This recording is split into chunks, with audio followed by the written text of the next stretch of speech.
Yeah. Came at 17. Damn. Give me my money. Give me my money. Somebody just owed you some money. Give me my money. Hey, check this out though.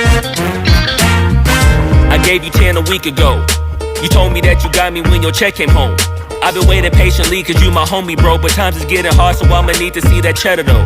You ain't been picking up, you finding escapes.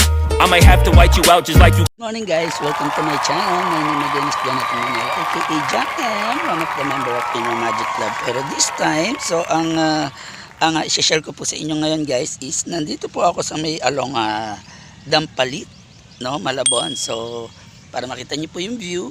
Yan, ako po ngayon ay magfi-fishing. Okay, so wala pong katao-tao guys.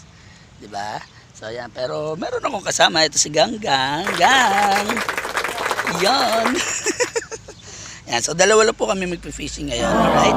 So later on, syempre sasama ko po kayo sa ano po namin, sa activity po namin this time. So magse-set up lang po kami, alright? So mamaya continue po natin yung ating activity, alright? So stay tuned lang po kayo guys. Bye!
No, dito po sa fishing area talagang mahirap po manghuli, lalo na po kapag ganito maaraw, ba?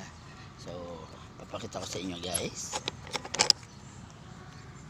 Yan, sige, hanggang ngayon wala pang huli, o diba? Yan, ito naman po yung akin. Ganito po kalawak ang talagang pag-fishing. Ha? Halagang no entrance. Sa halagang no entrance. Entrance nga naman guys. Diba? So ayan po. Alright. So mamaya ano po uli natin ha. So papakita ko po uli sa inyo kapag meron po kaming nahuli mamaya. Alright? Okay. Bye! 1, 2, 3, come on!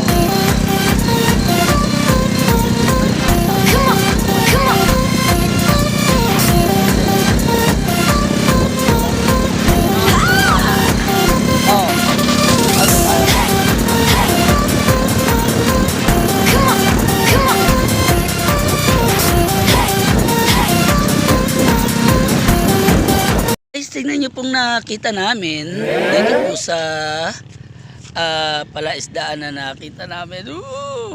Pero alam ko ito ay Ahas dagat daw yun. ano to? Ahas daw. Ahas dagat. Ayan, so ayan, makikita nyo siya. Ahas na ahas oh. Ayan. Nakakatakot ng tumabi. Ayan. So although magician ako, pero kaya lang hindi ako gumagamit ng ganyan. O, diba? Pero kaya lang mukhang ano naman siya, mukhang okay naman siya guys. Papakawalan Diba? din natin. Pero papakawalan din namin. Okay?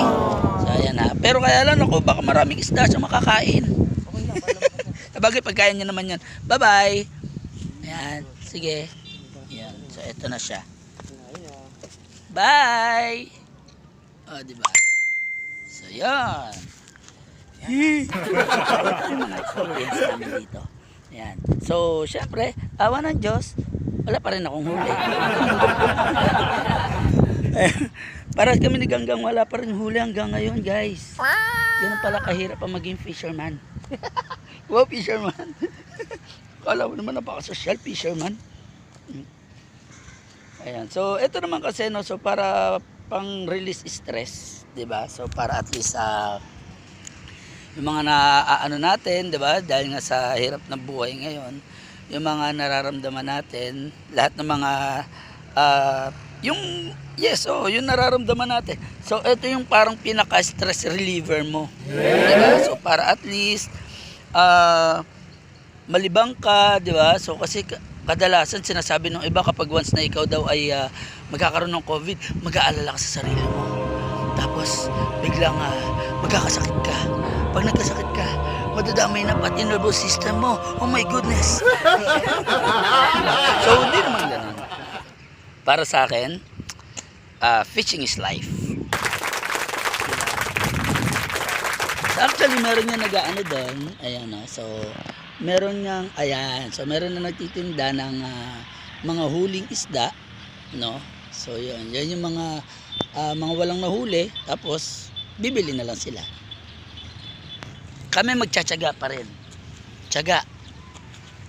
Hanggat may tsaga, may nilaga. Alright. Bye-bye again. Mamaya kita-kits ulit tayo, guys. Thank you. Hey guys, so galing kami kanina dun sa nakita ninyo kanina na fishing area, pero kaya lang ngayon lumipat kami. So nandito na kami sa bagong fishing area. Yan. So ito na yung Barangay Muzon. So ito yung isa sa likod ko, tapos ito naman yung isa. Yan. So nasa gitna siya ng daan. Diba? So dito marami rin nag-fishing. Yan. So kaya panibagong setup uli kami. So dito kami ngayon mag-fishing. Diba? And syempre, kasama ko pa rin ang aking buddy, si Ganggang. So, sige. So doon kasi guys, wala kaming nahuli.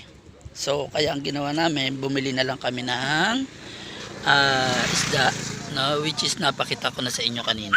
So bumili na lang kami. So mura lang yun guys, for almost 50 pesos.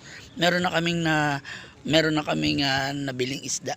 So tilapia siya. Pero this time, titignan namin dito. Magbabaka sakali kami, baka meron kami mahuli rito. Tingnan natin. Let's try, let's go!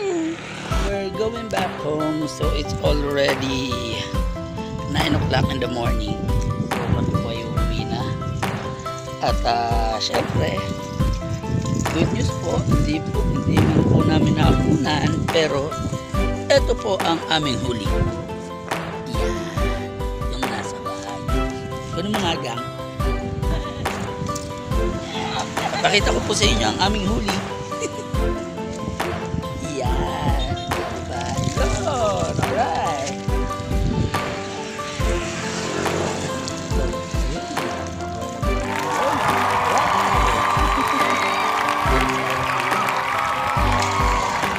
Yan. Diba? So at least meron po kami iuwi. At ubusin mo muna yung tubig. At baka tayo ay mga may isda. Okay, so hope you enjoy our fishing time. So thank you very much for joining. So of course, don't forget to like and share our Facebook. Again, this is Jonathan Manalo. Thank you very much for watching it. Thank you. Bye-bye.